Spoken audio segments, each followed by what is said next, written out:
Good morning, and welcome to the Jeanne Parnell Show. I am your guest host, Ruth D. Hunt, sitting in for our esteemed Jeanne Parnell, and I would like to honor her as we kick off Women's History Month for all that she does for the Harlem community. And I would like to thank Jeanne Parnell for allowing me to guest host in her absence while she's a little under the weather. Let us pray that she gets well soon. Jeanne was so excited about this upcoming genealogy event, and she thought that it would be very important to the Harlem community, so she's asked me to continue this conversation about the importance of genealogy. With that said, I have the most outstanding guest, and you're in for a really big treat today because I have with me Mr. Thom Reed, who is a prominent figure at FamilySearch.org, serving as a program manager. He has regional responsibilities that are international, the Southeast United States. He's known for his work as a key ambassador and liaison, particularly in promoting African American genealogy and culture and history. He has a very strong educational background, and he holds a degree in international business and Japanese studies. And with more than two decades of experience marketing, communication, developed various industries, he's brought a wealth of information and expertise to FamilySearch. And I don't know if you're familiar with FamilySearch. It's like a company to Ancestry. Many people know more about Ancestry, but I'm going to have Thom tell you more about the history of FamilySearch. And they have such outstanding documents, and they've been working with the African American community for many, many, many years. So Thom has also manages relationships with community and genealogical organizations for people of African descent and serves on the Genealogical Council for 10 Million Name Project. On a personal note, Thom is married. He has a beautiful wife, Lisa, and together they have 5 children. And he is in the Utah area. He's in South Jordan, Utah, and I've seen him out at different events in Salt Lake City. So he's a key figure each year in this largest family history conference in the world, which is RootsTech, which is happening this week. And that is why we have Thom with us. Welcome, Thom. Thank you, Ruth. This is just an honor and a pleasure for me to be with you in this venue. We spent many hours together in other venues, but I'm excited to kind of have a discussion today with the audience there in Harlem and beyond about some of the things that you and I are both passionate about, and that's family history and genealogy. Like you said, I'm coming from Utah, but I remember fondly my time in Harlem, especially at Sylvia's. So I got to get back there and get some good food. I was talking to a friend of mine just last week about coming to Harlem and getting some Sylvia. So next time I'm back, we got to go eat there. So absolutely, we have other spots too, but it's nothing like Sylvia's fried chicken. Yes. So you're gonna take me to all the spots. That's good. I like that. Absolutely. So I guess we would just want to sort of dive in and just hear about this fantastic conference that's coming up. It comes up every year in Utah, in Salt Lake City, and it is the largest genealogy conference in the world. So tell us about that. Well, first of all, I'm gonna tell your audience this ain't your grandma's genealogy conference, right? Like I said, RootsTech is the name of the conference. It's sponsored by our organization, FamilySearch International. And you mentioned, kind of our history. We've been going at this strong since 1894, to be honest. 1999 is when we went online and with FamilySearch.org. But we play a unique role in the industry. Like our CEO, Steve Rockwood, likes to say, we are the Switzerland of the industry. We are the neutral player. You mentioned Ancestry, and everyone knows Ancestry. I mean, they're a phenomenal organization. They have done so much to help our people uncover our roots and know our history. We are the nonprofit side of that, sponsored by the Church of Jesus Christ of Latter-day Saints. like I said, we've been going at this. I haven't been here since 1894. I'll let you know that right now. I'm not that old, but I've been here a minute now. And ever since I've been here, we've been putting on this conference here in Utah, in Salt Lake City, Utah. And we actually did have a conference that we did in London several years back as well, kind of expanding the reach of RootsTech. But for your audience to understand what RootsTech is all about, it's really the convergence of all players in the family history and technology space together. So it's the marriage of the roots and family history and the technology. You know, everyone is hot on technology today, especially with the advancements of generative AI. We play in that space as well, but we bring a conference together in person. It's been in person, but it hasn't always been in person. We had to take a pause during COVID with the rest of the world of meeting in person. And so now RootsTech has become a global online and virtual event. So individuals there in Harlem, if they obviously ain't in Utah this week, and things are going on March 6th through the 8th, you can access everything related to this conference at rootstech.org. And like I said, it's a virtual conference now with an online component. Each year we draw, in thousands of individuals in person here in Salt Lake at the convention center called the Salt Palace. And in the Salt Palace, you have, exhibitors, big booths. I mean, we got this monster family tree this year that's going to be kind of front and center in the expo hall, but over 200 vendors that deal with all kinds of facets of family history and genealogy, including our friends at the Afro-American Historical and Genealogical Society. So I'm excited that LaJoy Mosby and that organization will be one of the exhibitors at RootsTech this year. But we got an expo hall, like I said, with hundreds of vendors and exhibitors. The Afro-American Historical and Genealogy Society, which is headed by Joy Mosley, we have a chapter in Harlem that's a part of it. So the Harlem Nights is not so far that it's far away to Utah, because all of our chapters, I think we have about 40 chapters all over the United States.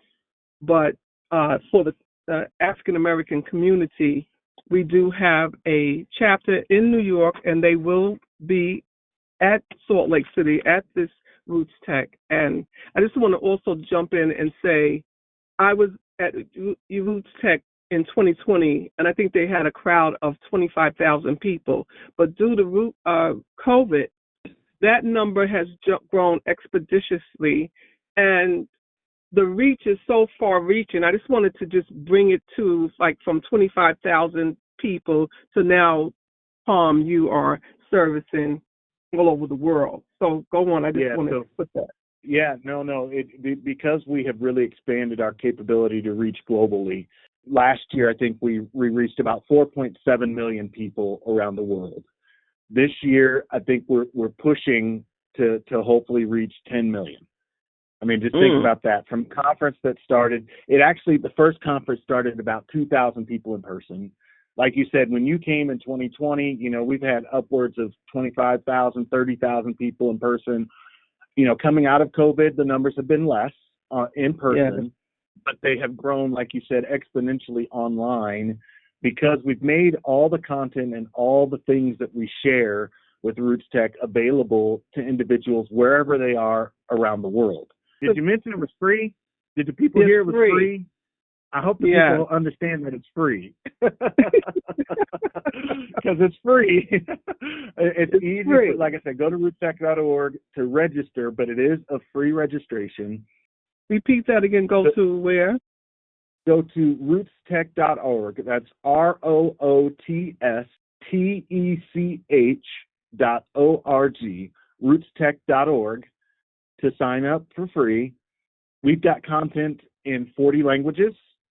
We're from every continent except Antarctica. I don't know how many. We don't do penguin family history. I'm sorry for the penguins out there that may be listening today. But we truly are. It is a global thing. And like I said, because we are the Switzerland in the industry, we bring industry players who have expertise around the world. So, for us Black folks here in the United States and African American, we have, like you mentioned, AUGS, the Afro-American Historical and Genealogical Society, and other societies and organizations that are coming to RootsTech and being a part of RootsTech, as well as many presenters. Oh my goodness, we've got just star-studded list of Black genealogy presenters that talk about everything from just getting started to really how to look at, slave ancestral research and documenting your enslaved ancestor and everything in between. Those classes are available, video content, usually in small bites, less than a half an hour in many cases, 27 minutes.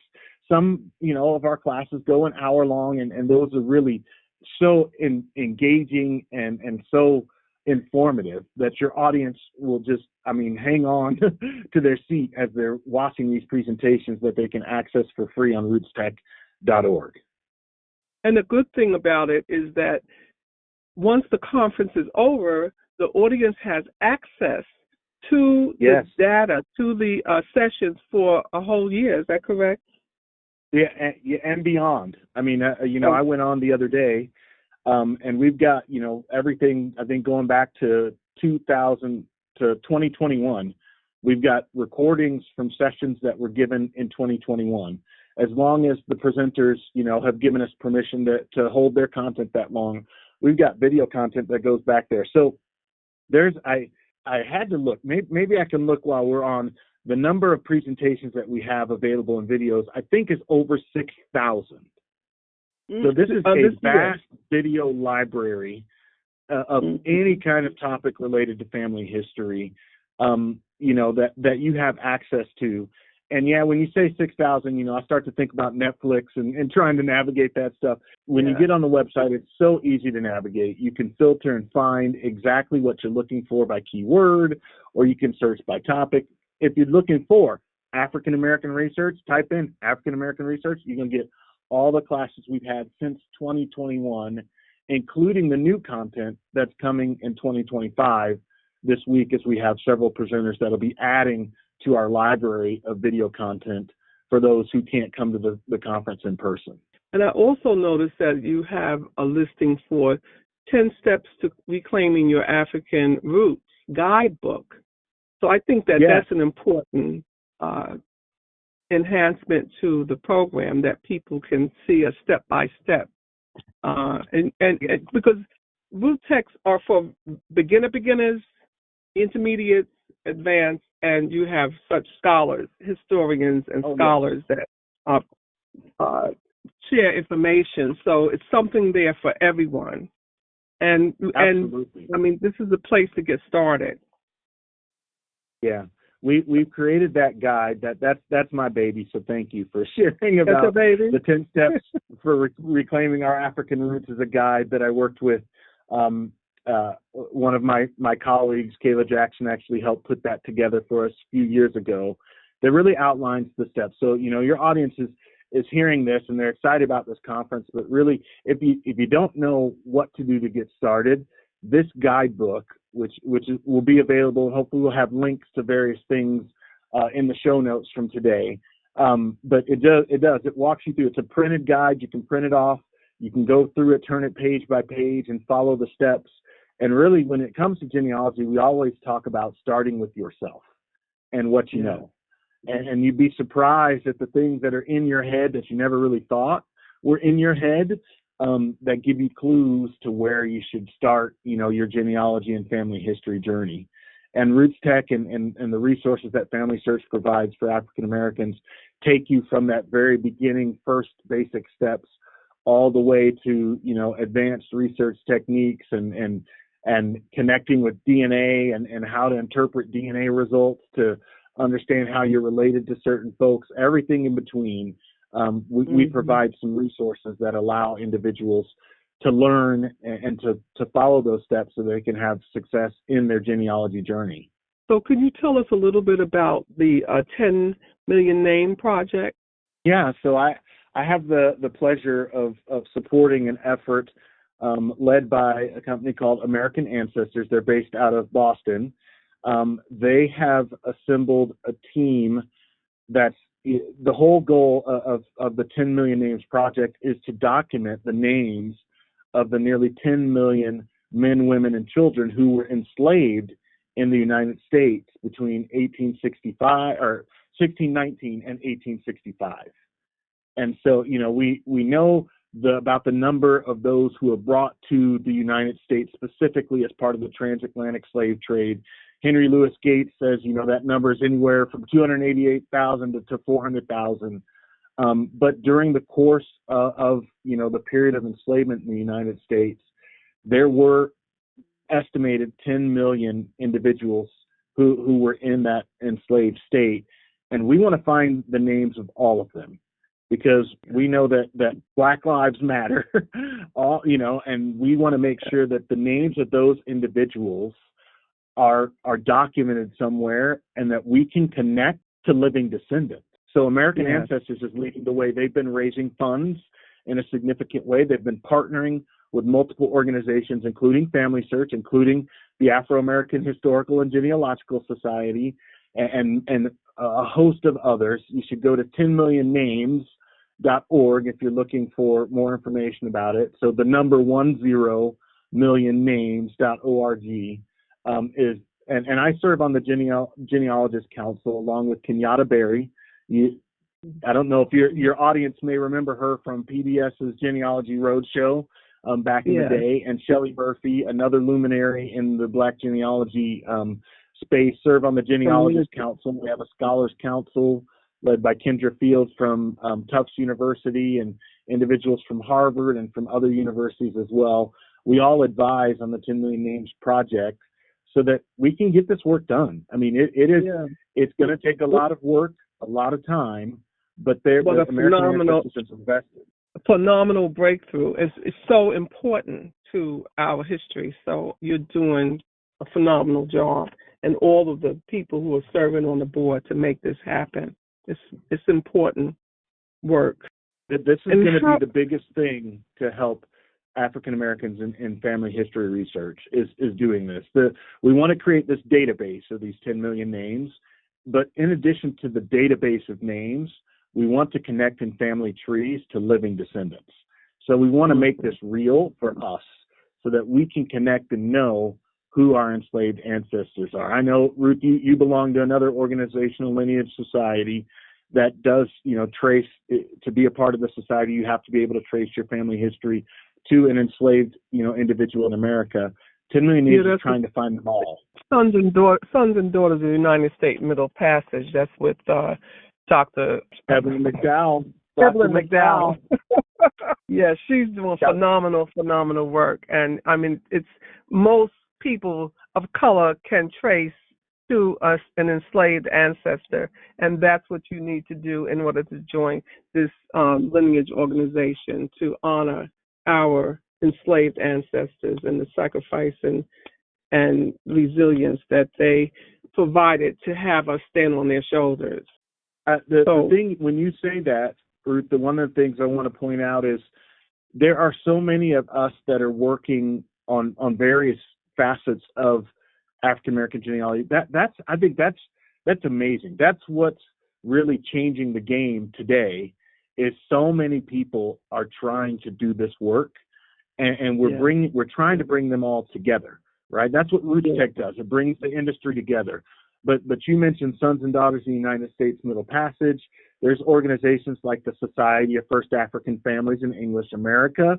Rick Murphy leads that organization, again, tracing your lineage to one of the first Africans to land, in what became the United States in 1619. You've got, like we said, Oz. It's phenomenal. So many. It's phenomenal that Rick Murphy has been able to establish this lineage society, and every year, I mean, he has, he's done tremendous research. He's a fantastic historian and genealogist, but he has started this organization because he could trace his ancestry back to 1619. And that organization is steadily growing from year to year of more people who are able to trace the 1600s.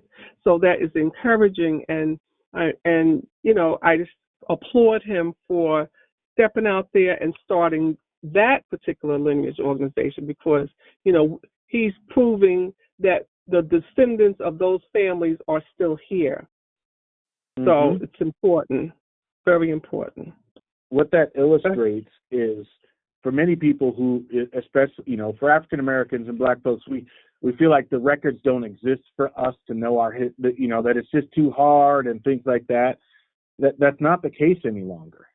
It's organizations, these lineage societies and these commercial companies and with DNA, there's so many that are working to make it so that we can actually discover our heritage, to really know who we came from and why we are here, and therefore where we need to go as a people. It's doable now. It is doable, and while it's doable, we are really the bridge between our ancestors and our descendants, because we have a lot of the oral history that we got, and we can sort of try to piece it together. So at this time right now, that it's a very, very pivotal time in genealogy to bridge the gap between the ancestors and the descendants, and someone has to hold the bridge together to access and give out the information. Yes, so, you talk about the bridge and you talk about oral history, and it just makes me think of the work that FamilySearch has been doing on the continent of Africa, right? My work here as a genealogist and program manager at FamilySearch is really to get as many people as I can to what I say is the water's edge, to the eastern seaboard, to the Atlantic Ocean, to where our people first came into this nation, right? But there's a bridge that has to be built going back to the continent, because that's where we're from. And so FamilySearch has been taking the effort for the past several years in going throughout the continent, multiple countries, I think 21 countries we've been in, on the continent of Africa, collecting oral histories. That tradition, has been oral in African nations prior to kind of their independence from colonization. And so the roots and the records are in the minds of the griots and the family historians that are in the various villages among the ethnic groups scattered across the continent. And we have worked with contractors that have gone boots on the ground, gone into villages, sat down with the village elders and the griots and those who have this knowledge, and recorded what they've had in their heads for generations. Because we know, the African proverb is when an elder in the African community dies, a library burns down. And we don't want that library to burn. And so we've been frantically over there collecting the names and documenting them in family trees and family stories. And up until the end of last year, I got the numbers from last year, we were nearly 300 million names that we had collected through oral histories on the continent of Africa. That is it gives me chills just to think about that. That's phenomenal. 300 million names. We've done millions of interviews. With each of these interviews, we take pictures. Where's this information being housed? And, how is it cataloged? FamilySearch.org/Africa. If you go to FamilySearch.org/Africa, one of my colleagues has created an experience to where you can search in a specific country among a specific, surname, and find if there was an interview done for your people that shares the family history there. And so, you can go on, you can listen to the interview. The interviews were recorded in the native language, so that 700 languages. Some of these languages will be dead.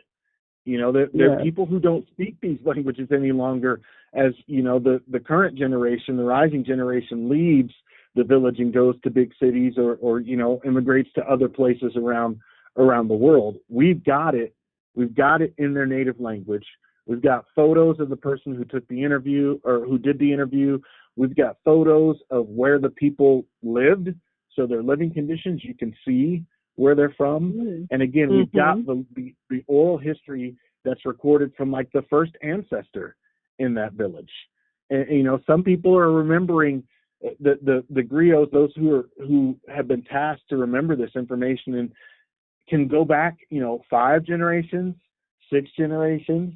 There's been some that have been 13 generations that they've gone back and named, and beyond. It is just amazing, and I'm so glad that we had the foresight as an organization at FamilySearch to invest in this work so that we could do it. It's not over. We're continuing to still gather more, and we're going to make more of that available.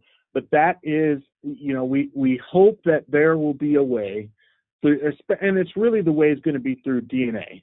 Are you going to add the DNA component so that you could identify, Americans to, African Americans to the Africans? Yeah, I will say there are efforts underway. FamilySearch does not do DNA ourselves. We do not collect people's DNA. We do not keep that information.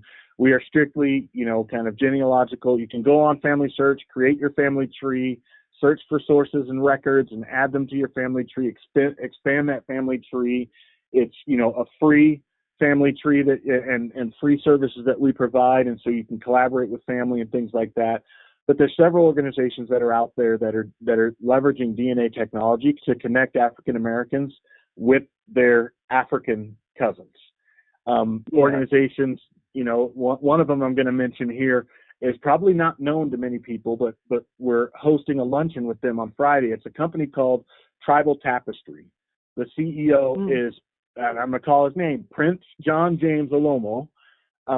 He has been working to test those in Nigeria and therefore make a connection between African Americans who have roots with specific peoples and ethnic groups in Nigeria. And he's hoping to expand what he's doing. And so we're having a luncheon with some African dignitaries this week specifically to expand the work that John James and other organizations are doing. Ancestry has been doing, work. MyHeritage, these other DNA companies have been out there. Family Tree DNA have been doing work on the continent, things like that, trying to bridge that gap. And we're having a luncheon. But the unique story, John James's story is amazing of, how he took his DNA test, figured, and then learned that he was Yoruba from a specific location in Nigeria. He went there and went through several ceremonies, and he was named Prince of Shasha. And so and he actually changed his last name from his birth name to Olomo, which, I forgot what it meant. He's going to tell the story at this luncheon. Unfortunately, this luncheon's private. It's not anything that's going to be broadcast. But next year, 2026 RootsTech, we hope to feature Tribal Tapestry and the work that Prince John James Olomo is doing and others are doing to bridge, from the eastern seaboard to the western coast of Africa, so that we can connect with our, Melvin Collier. Melvin Collier had, the same instance he talked about in 2017. And when he came to RootsTech and was one of our keynote speakers, he talked about his experience with connecting with DNA with his, DNA cousin in Elmina, Ghana. And then we went and filmed his, homecoming, basically, where he met with his living cousins in Elmina. He flew from DC all the way over there, right? And got to meet his family. And like amazing reunion that happened. Phenomenal.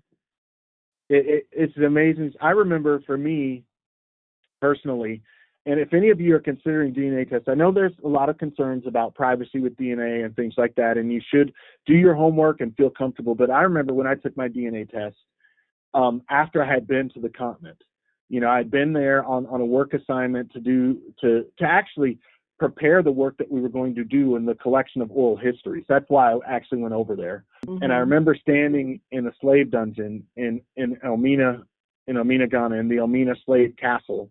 And I was in the slave dungeon, and I remember just wanting to connect with my roots. And so I felt the claw marks on the walls of that slave dungeon. And I just remember the voice of God coming to me in that moment saying, you are here so that these people will be remembered. And I ran home, and I got my DNA test, and I revealed my results. I did a little YouTube live, and I realized when I finally, because growing up I considered myself Black American. I didn't know in Africa where I was from, So how could I claim that moniker of African American if I don't know where I'm from? Well, on November 18, 2016, I found out where I was from Nigeria, from Cameroon, from Congo. My ethnicity estimates showed that. And for the first time, I realized there was a hole in my heart where I didn't know where I was from and who I came from that was filled because I understood from my DNA results where my homeland truly was. Even though my family's from Mississippi and Arkansas, my homeland is in Nigeria. You know, I've had people tell me I look Fulani from the Fula tribe, right? And I can't wait to get back there. Like I said, John James Alomo is organizing, you know, for people to take their DNA test, find out where they connect, and giving them an immersive trip on the continent to actually go back to their roots and reconnect, like Melvin did, right? And I hope that your listeners will consider that. Right. We'll do the work. We'll take advantage of all the resources we have, like through RootsTech and FamilySearch.org and all the online databases. We'll take a DNA test. We'll see how they connect and really try and connect with their own roots and really understand their own history and heritage. It's so rewarding, as you know. And the reason why we tell the story is to let people know that it's feasible, that it's possible. And each time we tell a story of a triumph that we've made in our genealogy research, it allows people to know that if I can do it, you can do it. You just have to keep at it, because I really believe this work is just driven by the spirit of our ancestors. And when you continue the digging and the looking and to actually hear the messages and the voices that lead you from one source to another source that gives you a positive result, then you know that we are connected spiritually, and that is just no feeling, like it's nothing that I could put words to. It's just a knowing. So congratulations that you were able to actually connect with your people in the Congo, and you know it encourages me to continue this search so that I too can have that feeling of knowing. You know, obviously you're hosting today, but you have your own story, and I've heard you tell your story of that spiritual connection, you know, and really the spirit of the ancestors that come. I mean, it's real. I was joking. I was on a podcast a couple of weeks ago in preparation for RootsTech, talking with you know, some Black brothers.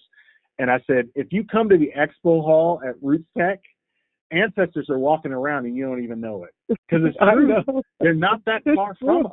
It's right? True. They are not that far from us. And they whisper things in our ear.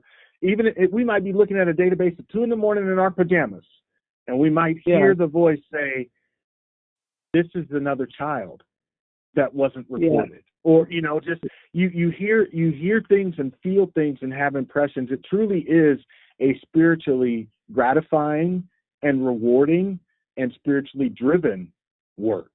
Right? So, I mean, you don't have to be of a particular faith or denomination, faith tradition, or anything like that to have a spirit about it.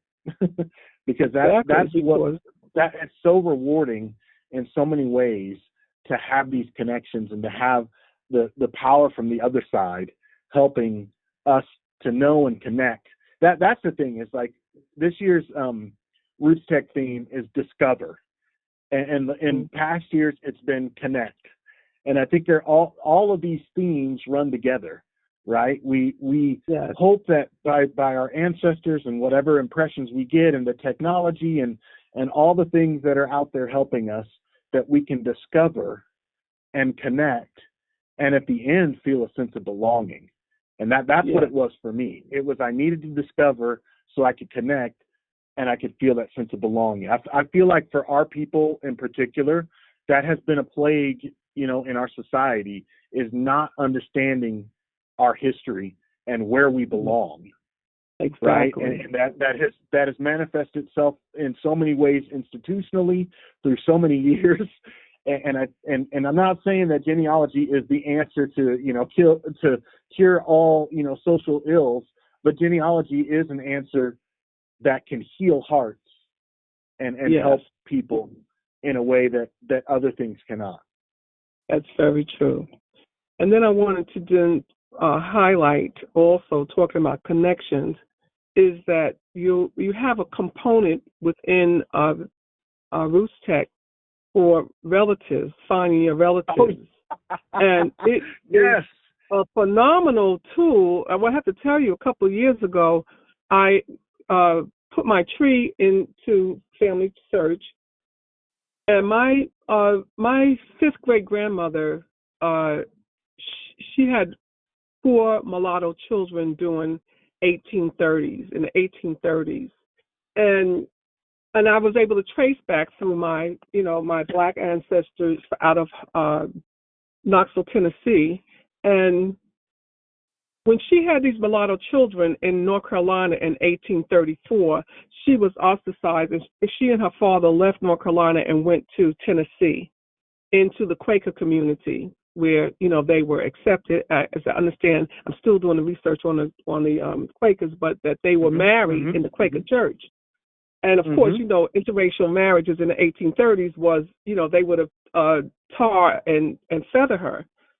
But so she left her 5 sisters in North Carolina. And I want you to know, when I went on to FamilySearch RootsTech and went into that little component, it was a woman who was my 5th cousin, and she was from the Cancel family. She was one of the sisters of my great-grandmother, Catherine. And because Catherine had these mulatto children, she was the most controversial counselor out of all of the family. She put together a booklet. Her name is Linda Graham, Catherine Graham. She put together a booklet of 300 pages.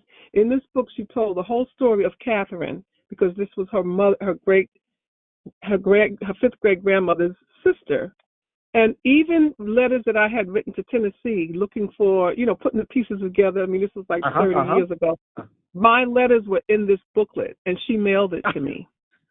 Oh, my goodness. She mailed this book to me. And then she's a daughter of the American Revolution, and it was like, I mean, that is just so unbelievable. Talking about serendipity, things coming together, and that this, you don't know what you're going to find. And many times when I put up things, people don't know their history, and they tap into me, and I give them the whole history on our family. So these tools are so important on RootsTech. I don't know how you guys do that, to be able to connect all the people who register for the conference, then are intertwined together, and you figure out who's related to who. Yeah, we do.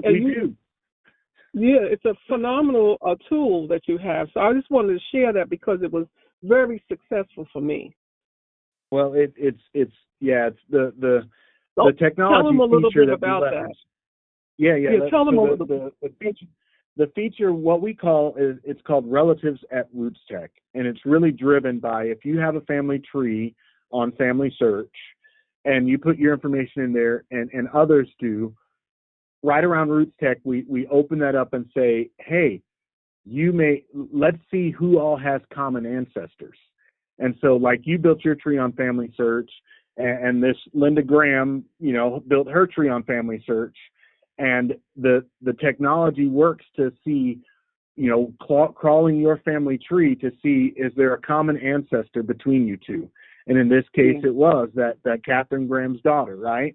And we do this for people. So, I mean, the other night I was on a webinar, and people were like, okay, how many cousins do you have at RootsTech? And somebody's like, I got 14,000 cousins that are attending RootsTech or participating in the virtual, RootsTech conference and things like that. I mean, it's just ridiculous how many people connect through this, and how you find relatives, right? Well, I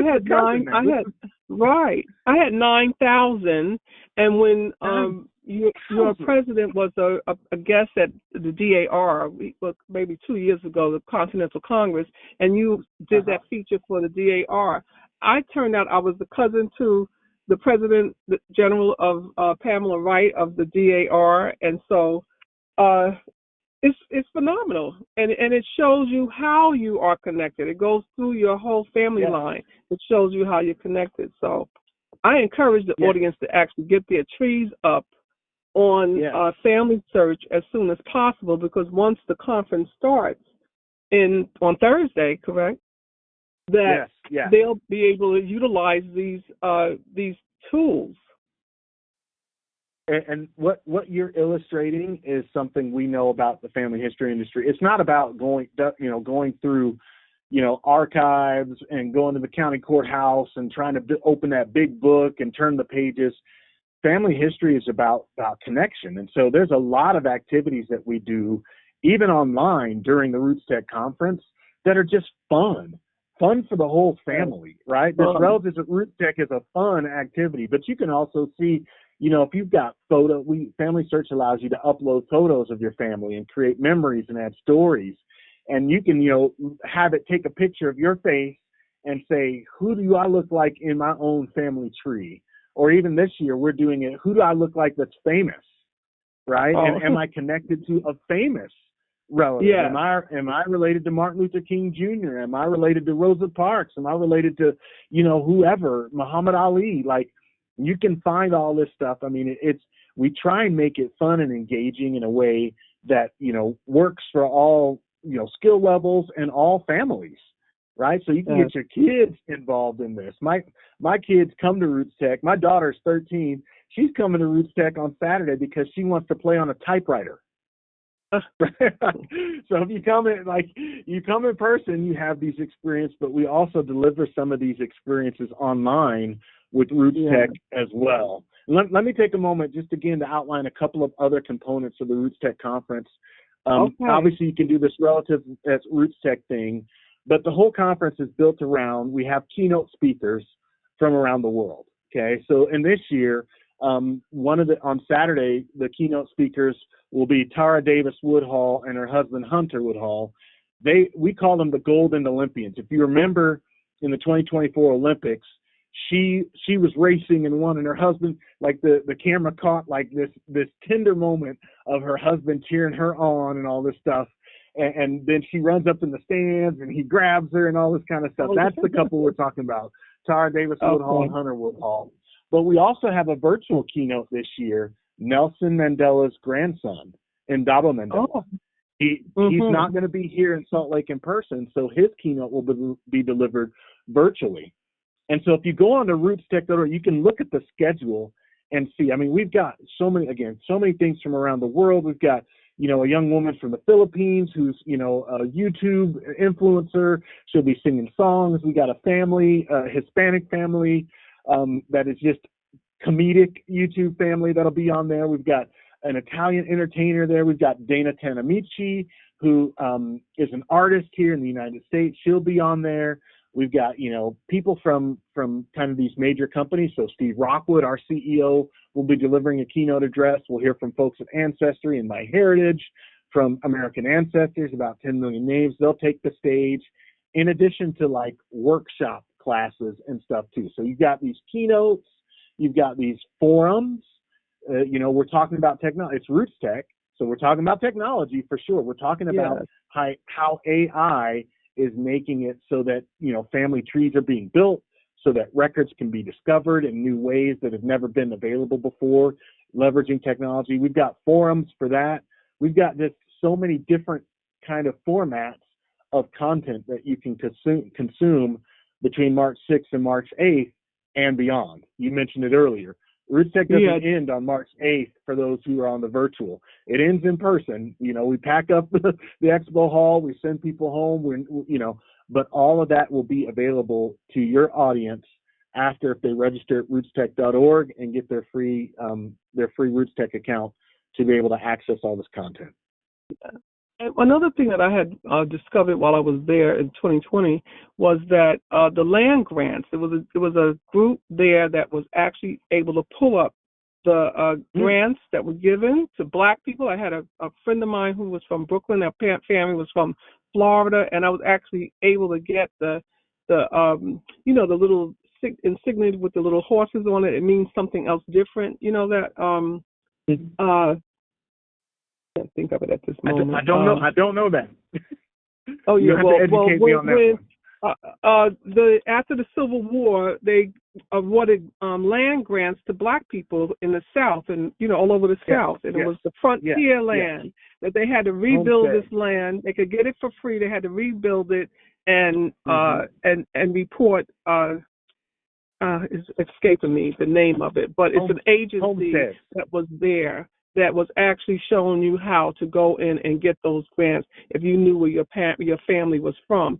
And they actually had been awarded 88 acres of land in Florida, but you have to build it up in order for you to have it as free and pay taxes on it. So, I mean, you just have so many different kinds of agencies that are there that help you with this search. It's just phenomenal. It is. So, and one of the things I'll again kind of harp on this technology side of things. The biggest thing that's happened in the last few years in family history and genealogy is generative AI. And one of the tools that FamilySearch has developed specifically to help with this is a product we call full text search. Now, I don't think your audience will get the true magnitude of what I'm about to say, but what it does is images that are taken, and some of these images, are of probate case files from, the 19th century, right? That show, the bequeath and exchange of property between people, which may include enslaved individuals in these records. But they're handwritten and they're, through multiple pages, 20, 30 pages worth of a probate file that's actually been digitized and made available. We've now used, handwriting recognition, computer-aided indexing, and AI technology to make it so you can search and find information on these records using our full text search platform. And so said a different way, I can just search for, if I know in specific parish in Louisiana, or there was somebody on a plantation in South Carolina, I can put Negro slave John into this full text search, and it will search literally billions of records to find the words Negro slave John and return a result for you to be able to read whatever document that is to identify that ancestor. And it is, so it used to take, people used to go to microfilm, right? And spin those reels and go over and over and over again. Don't have to do that no more. You can use full text search to isolate and find information, particularly on enslaved African Americans or any person, now using this full text search capability that FamilySearch has developed using AI technology. Like that is a game changer. So if your folks are going to watch, you're doing a session there'll on be that? multiple sessions. There'll be multiple sessions. I know one of my colleagues, Robert Raymond, is doing a session. He'll be doing it live, and it will be broadcast as well during the conference, and then will be available after the conference about FamilySearch full text search. But also we're doing some forums where the FamilySearch Technology Forum, where we're talking about all kinds of technology products we're working on, not just full text search, that your audience can catch as well. That'll be broadcast as well. So you go to RootsTech and you can look at the schedule. Once you created your free account and got logged in, you can see the schedule, and you can actually build your own schedule. So you can say, okay, on Friday at 12 o'clock, I want to watch this live presentation. And then I want to watch this presentation that was recorded 2 years ago at 2 o'clock. And then at 3 o'clock, there's this presentation that's coming on by FamilySearch about, a forum or something like that. And you can build your own schedule to watch what you want to watch. You can build your own playlist. So you can go back and say, okay, I want to watch every African-American class that they've got. And you can build a playlist of your own. And then anytime you log in, you can go back to that playlist and start watching that content. We just try to make it so easy for folks. Come on, and not only that, you can call into FamilySearch and have someone actually talk to you on the phone after the conference is over to help you with your tree. That's a really wonderful hands-on feature. So yeah, we do virtual consultations. Absolutely. So anybody can, if you have a brick wall or you got some genealogy questions, you can go online, schedule a virtual consultation, schedule a Zoom meeting with one of our research specialists.